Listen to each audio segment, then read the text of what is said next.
Chastity 1. In a long narration found in Sahih Bukhari, number 6806, the Holy Prophet Muhammad, peace and blessings be upon him, mentioned 7 groups of people who will be granted shade on the Day of Judgment by Allah, the Exalted. This shade will protect them from the horrors of the Day of Judgment, which includes the unbearable heat caused by the sun being brought within 2 miles of the creation. This has been warned in a narration found in Jami' at-Tirmidhi, number 2421. One of these groups includes a person who is invited towards fornication, but rejects it out of the fear of Allah, the Exalted. Controlling one's desire, especially when no one except Allah, the Exalted, will know about it, is a great deed. Muslims should strive to avoid situations where they might be invited to sins, by firstly avoiding places where sins are more common, such as a nightclub. This is extremely important, as a person's environment often has a deep impact on their attitude and behavior. Just like a student is more likely to study in a quiet library, compared to a busy and loud house, a Muslim is less likely to be attracted to sins when they avoid places where sins occur regularly and openly. The other important thing is to avoid people who openly commit sins and invite others to them. A person will adopt the characteristics of their companions, whether good or bad. This has been indicated in a narration found in Sunan Abu Dawud, number 4833. Muslims should not only ensure they accompany good people, but also encourage their dependents, such as their children, to do the same. If Muslims truly concentrated on this, it will dramatically reduce the amount of youth who become involved in gangs and crime. Chapter 43 Az-Zukhruf, verse 67. Close friends that day will be enemies to each other, except for the righteous.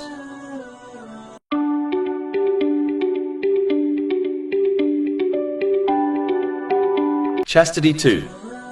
In a narration found in Sahih Bukhari, number 6474, the Holy Prophet Muhammad, peace and blessings be upon him, guaranteed paradise to the person who safeguards their mouth and chastity. The second aspect of the main narration under discussion advises Muslims to safeguard their chastity, meaning, avoid unlawful relationships. A Muslim has been given a way to achieving this, namely, marriage. If a Muslim is not in the right position to get married, such as financially, then they should fast often, as this reduces carnal desires. This has been advised in a narration found in Sahih Bukhari, number 1905. Finally, as these two aspects combined lead to paradise, it is therefore the reason why getting married has been labeled completing half of one's faith in a narration found in Al-Mujam al-Awsat, number 992.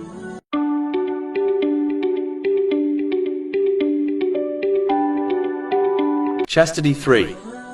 This is linked to chapter 25 Al-Furqan, verse 68. And do not commit unlawful sexual intercourse. And whoever should do that will meet a penalty. The true servants of Allah, the Exalted, avoid all forms of illegal relationships. The fact that adultery has been placed next to polytheism and killing an innocent person in this verse indicates its severity. Muslims should take precautions in order to avoid being tempted into illegal relationships. Firstly, they should learn to lower their gaze. This does not mean one should always stare at their shoes, but it means they should avoid looking around unnecessary, especially in public places. They should avoid staring at others and maintain respect for the opposite gender. Just like a Muslim would not like someone staring at their sister or daughter, they should not stare at other people's sisters and daughters. Chapter 24 and Nur, verse 30. Tell the believing men to reduce some of their vision and guard their private parts. That is purer for them. Whenever possible, a Muslim should avoid spending time alone with the opposite gender unless they are related in a way which prohibits marriage. This has been advised by the Holy Prophet Muhammad, peace and blessings be upon him, in a narration found in Sahih Bukhari, number 1862. Muslims should dress and behave with modesty. Dressing modestly avoids attracting the glances of strangers, and behaving modestly prevents one from taking the initial steps, which could lead to an illegal relationship, such as talking unnecessarily to the opposite gender. Understanding the blessings of avoiding illegal relationships is another way to protect oneself from them. For example, the Holy Prophet Muhammad, peace and blessings be upon him, has guaranteed paradise to the one who safeguards their tongue and chastity. This is confirmed in a narration found in Jami' at-Tirmizi, number 2408. Fearing the punishment of being involved in illegal relationships will also aid a Muslim to avoid them. For example, faith will depart from the person who is committing fornication. This is confirmed in a narration found in Sunan Abu Dawud, number 4690. In reality, a Muslim does not need illegal relationships as Islam prescribes marriage. Those who cannot afford to marry should fast often, as this also helps to control one's desires and actions.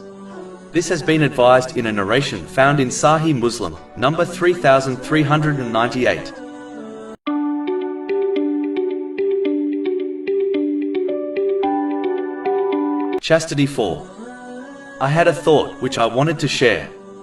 Allah, the Exalted, encourages marriage and forbids illegal relationships.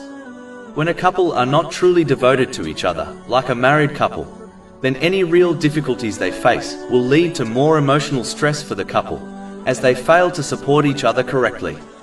Coming in and out of multiple relationships over one's life undoubtedly has a detrimental effect on their mental health. It is no surprise that those who separate from their boyfriends, girlfriends often end up in counseling. They end up suffering from mental disorders such as depression more than those who avoid these relationships. In casual relationships, the couple are often not on the same wavelength, meaning one of the two always takes the relationship more seriously, such as desiring to settle down with their boyfriend-girlfriend, whereas the other does not feel the same. When this difference in attitude eventually boils to the surface, it often leads to long-standing emotional trauma to the one who took the relationship more seriously. Whereas, a married couple from the very first step are on the same wavelength, in respect to their long-term commitment to one another. A married couple are devoted to each other in every situation, whether they face situations which are planned or unplanned, such as having children. This attitude is very rarely found amongst normal couples. Having a relationship with another also fools a person into believing they completely know their partner, and so if they do get married, they often complain about their spouse changing after marriage. In most cases, they did not change. The things that changed were the responsibilities and pressures of their relationship. This issue often leads to marriage issues for those couples who were in a relationship prior to their marriage. Even if they lived together prior to marriage, even then the same issue will occur. In addition, it is no secret that whenever one faces trouble with their boyfriend-girlfriend, how severely it affects every other aspect of their life. For example, many young people drop out of college universities simply because they cannot face seeing their ex-partner there every day. As marriage is a deep connection and commitment between two people, they are less likely to break up over the same petty issues normal couples break up over. In addition, any children that are born unintentionally from the relationship will put further stress on their relationship, which often results in them splitting up, as they do not desire to share the responsibility of raising a child. This creates a broken home for the child to grow up in, where they do not have the support and supervision of both parents, which often leads to trouble for everyone. It is a clear fact that the majority of youth involved in crimes and gangs, and those children who are groomed by sexual predators, come from broken families. Raising a child correctly when one desires a child is extremely hard. Then can one imagine the emotional stress of raising a child correctly when the parent did not desire to have the child in the first place? This negatively affects the upbringing of the child, and often leads to the problems mentioned earlier. This stress often leads to the single parent giving up the child for fostering or adoption, which in the majority of cases, has a detrimental negative and long-term impact on the child, some of which were mentioned earlier. This further increases the chances of the child becoming misguided. Allah, the Exalted, removed these numerous branch problems by addressing the root problem, meaning forbidding illegal relationships and encouraging marriage, whereby a couple sincerely devote themselves to each other and their children. By addressing the concept of marriage, divorce and children in the Holy Quran, Allah, the Exalted, has given the key to a successful society. When the members of the family, whether together or divorced, fulfill each other's rights and create a stable and happy home for the children, it causes a positive ripple effect throughout society. Similarly, When a family is unhappy and fail to fulfill each other's rights, then this causes a negative ripple effect to spread throughout society. Many thinkers have come and gone which have addressed the issues people and society face. But as these solutions target branch issues, the benefit of these solutions are minimal. Whereas Allah, the Exalted, through this method of addressing root issues which affect an individual and the society, has clarified all things so that people can achieve success in both worlds. Chapter 16 and now, verse 89. And we have sent down to you the book as clarification for all things, and as guidance and mercy. Over 400 free ebooks, audiobooks, infographics, podcasts and blogs available on our website, www.shakepod.com.